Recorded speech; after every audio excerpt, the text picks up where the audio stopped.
వేసవి రాంగానే గర్భిణీ స్త్రీలందరూ కూడాను హాలిడేస్ ఏం తినాలి అనే ప్లాన్స్ అనేవి ప్రతి ఒక్క స్త్రీకి ఉంటాయి. సో వేసవి కాలంలో గర్భిణీ స్త్రీలు చెకప్స్ అనేవి ఎండలకి భయపడి ఆపివేయొద్దు.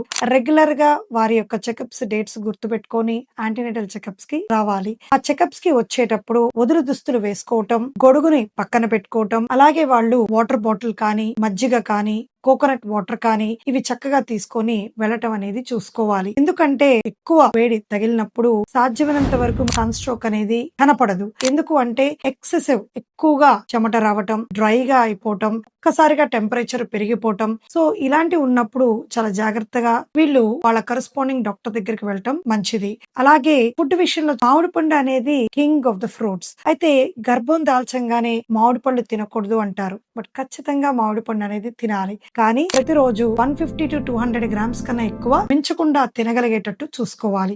ఎందుకు ఎక్కువగా మనం మామిడి పళ్ళు తిన్నామనుకోండి, దాంట్లో నాచురల్ గా దొరికే షుగర్ కూడా ఎక్కువ ఉంటుంది. సో గర్భిణీ స్త్రీలలో షుగర్ వచ్చే అవకాశం ఖచ్చితంగా ఉంటుంది. అంటే డయాబెటీస్. అలాగే మనకి దొరికే పండ్లన్నీ కూడా సిట్రస్ ఫ్రూట్స్ కానీ, వాటర్ మెలాన్ కానీ, మస్క్ మెలాన్ కానీ తరచుగా ఈ ఫ్రూట్స్ ని తీసుకుంటూ ఉండాలి.